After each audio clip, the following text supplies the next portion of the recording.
Hello, good morning mga kalanog. Kumusta na sab kanyong tanan? Pasensyahin na nga murag dugay ta naka-upload tungod sa ato nga kabisi na sab mga kalanog no sa ato nga YouTube channel. So niining ato nga video na sab karon pahilo na mga kalanog tungod kay do na kita hisgutan. Kabahin niining pagpangangkon sa mga CFD sa Biblia nga ilaha lagi. Karon mga kalanog ning lutaw na gyud unya murag wala gyud in taon maka-move on ang mga CFD no wa gyud sila maka-move on tungod sa ug imo kuno-unaon pag-ay makalanog murag kaulawan gyud kay grabe man gyud ang panghugat gyud nga wala pa ang Biblia nanang simbahan. Ang simbahan gyud moy tag-iyas Biblia.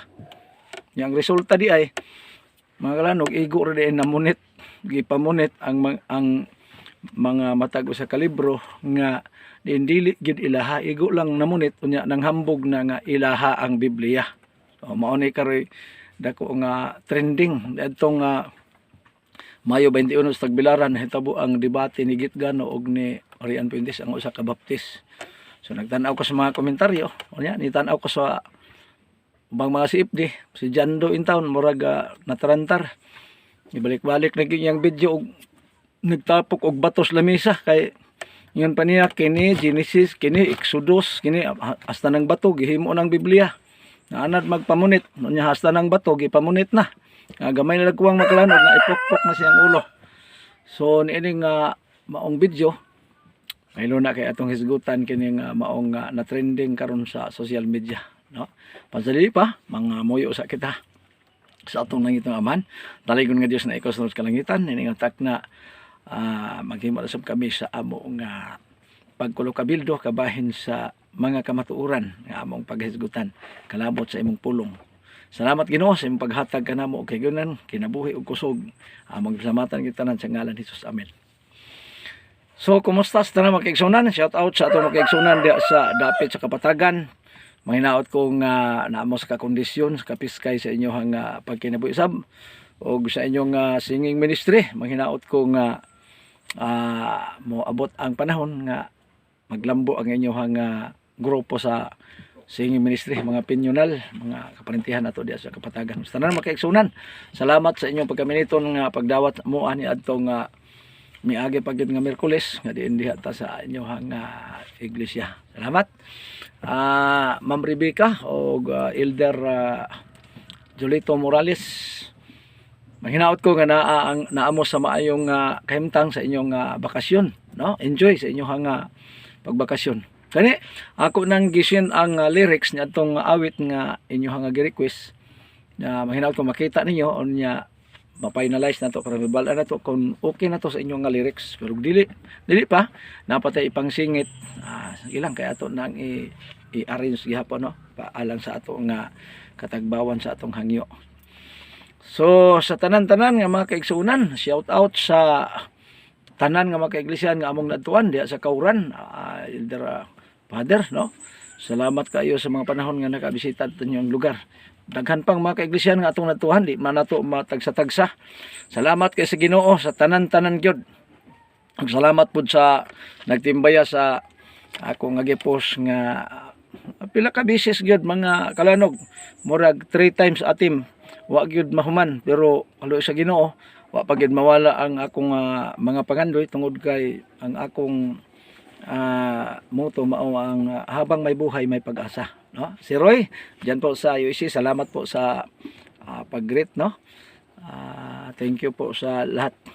Sana nasa mabuting kalagayan kayo ngayon diyan sa USC at lagi kong dinadalangin na sana'y marami pang mga biyaya dumating sa inyo upang kami man ay makabenepisyo din sa pag-ibig na ipinarating ninyo sa amin.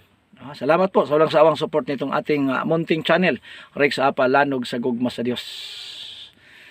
So mga kaigsunan, mga kalanog, ayaw mo kalimot pag-like, pag-share og i-subscribe sa pining atong video. So atong hisgutan karon mga kalanog ang kabahin sa debate nga nahitabo dito sa Tagbilaran ni adtong Mayo 21. So dismayado gyud ang uban. Dunay mga CFD nga perti nilang paningkamot jud gani si Wing Alano matud pa niya wala gyud makatibhang bisag gamay. Na ako po siyang gitubag nga wa gyud bitaw makatibhang og gamay Alano. Wa katibhang og gamay, tibhang gyud dako kayo. Ano man? Kay ang tema nga gipamatud-an ni Darwin, pamatud-an niya nga ang Romano Katoliko mao nag-compile sa tibuok Biblia. So meaning to si kay tibuok man ang gisulat sa ikadong Timoteo 3:16, tibuok nagpasabot mga kalanog og daan og bag-o.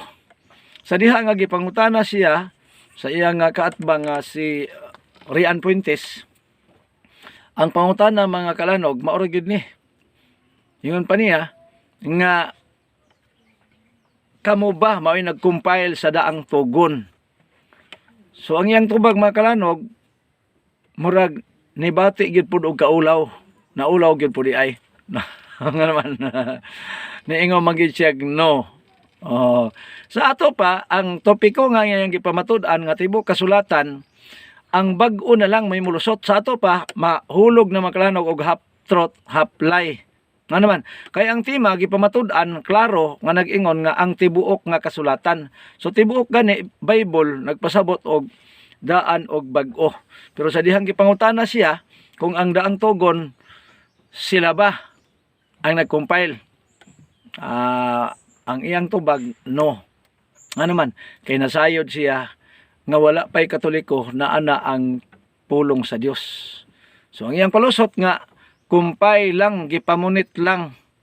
Sa ato pa dili gyud ilaha mga kalanog, milutaw gyud nga dili gyud ilaha pero nganong ilang giangkon nga igo lang sila nag-compile. Mao man ay issue diha mga kalanog, nganong ilang giangkon nga ilaha ang Biblia. Karon ang compile day igo lang di ay namunit unya gipile pagkahuman ila dayong giangkon nga ilaha. Unya matod pa nila kining uban kuno mga protestante nisulpot lang sa diha na ang Biblia. O sa may problema nagdisulpot na ng Biblia. Mas maayo pa ganing protestante kay nanggawas sila na anay gibasihan nga Biblia. Samantalang ang Romano Katoliko mga kalanog kay mao man giilang gipadako nga una ang simbahan kay sa Biblia. So sa ato pa wa pa ma-compile. Unta nagtukod sila og iglesia sa dihang na-compile na nila para nga ilag yung mabantayan.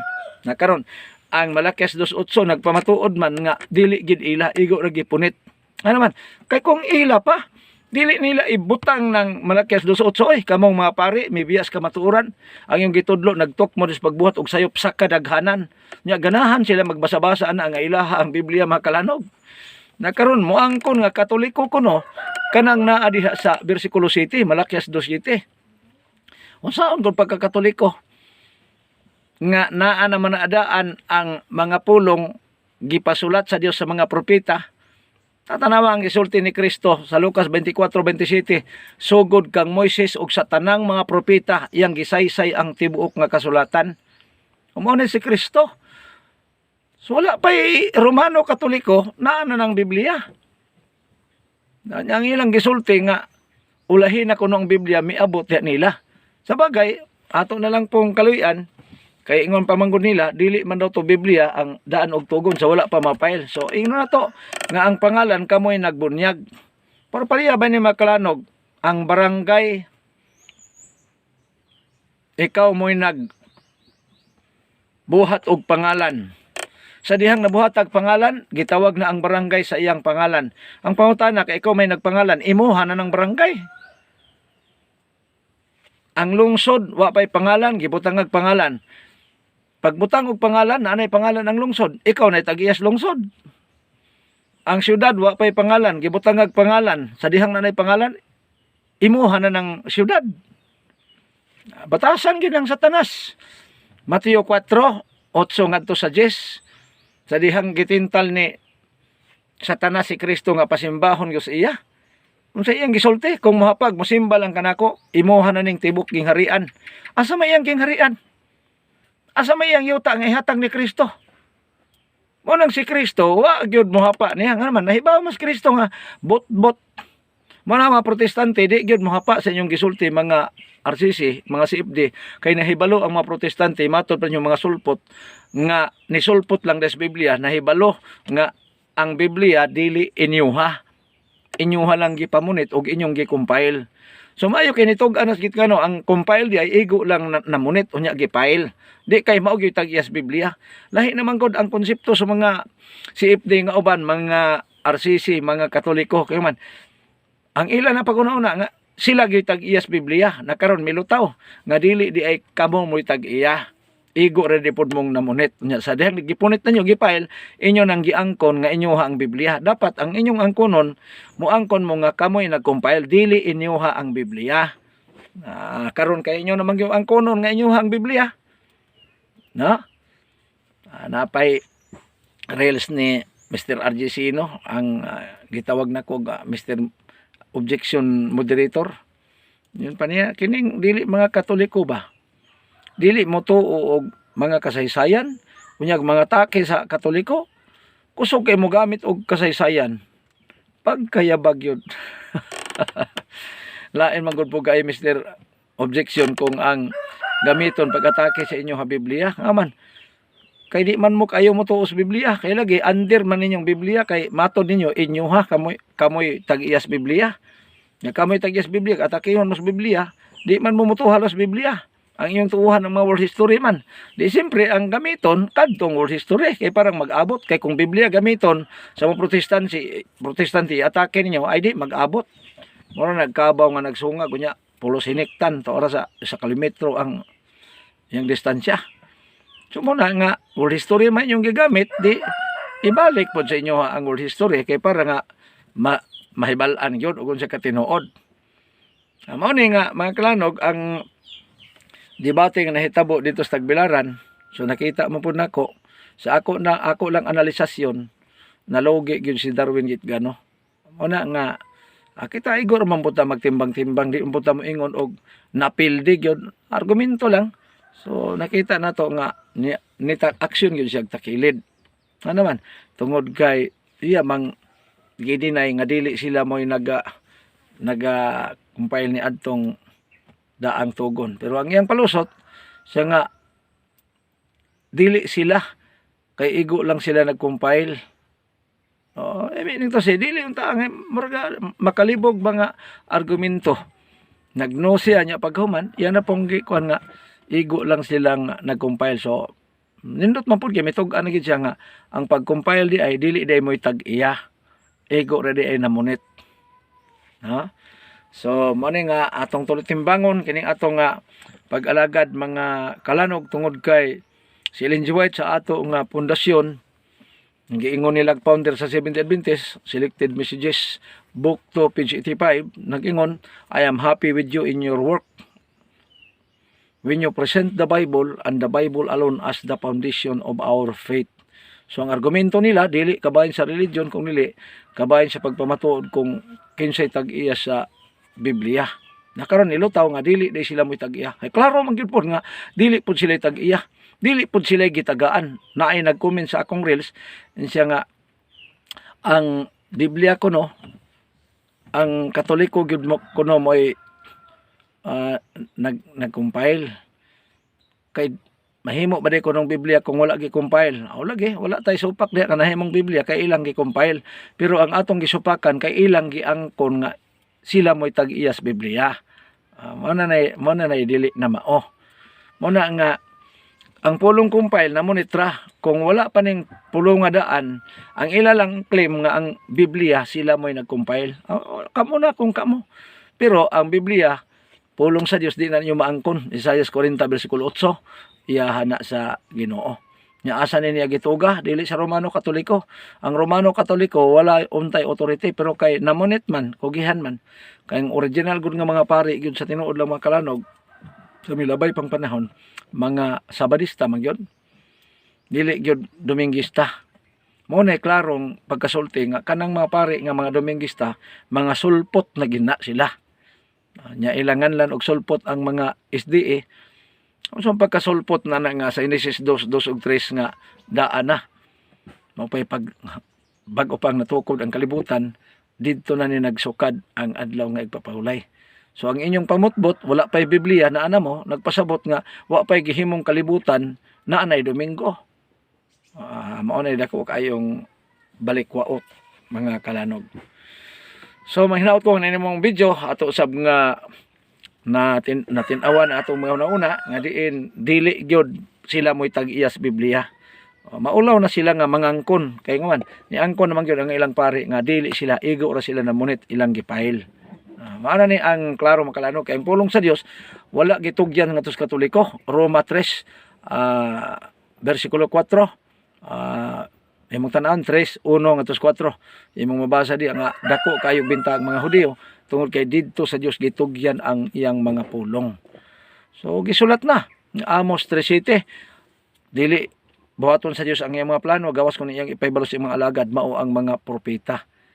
Mao na nga sa city po minadayag sa pagpadayag niya pagbalik niya ipahibalo niya pinaagi siyang mga alagad mga propeta dili mga pari mga kalanog. Mao ni nga ini mong video manginaot ko nga doon na napasag kitay na kutlo pinaagis pagpalanog sa gugmas Ginoo nga mao ang iyang pulong. Atong sabton nga walay tag-iya ni anang Biblia igsoon or ang pulong sa Dios. So sila pod igo lang na compile dili pod na sila tag-iya. Sila lay naghingalan. Sa ako nangingon, ang barangay kung imong hinganlan, ikaw mo'y naghingalan, ikaw na itag-iya. Mao na dili mao. No? So niini nga video, manghinaot ko nga Dios magpanalangin kanatong tanan o sa sunod natong video atangi ayaw kalimot i-like, i-share ug i-subscribe sa kining mga video. Ini si Brother Apa, sa lanog sa gugma sa Dios. God bless.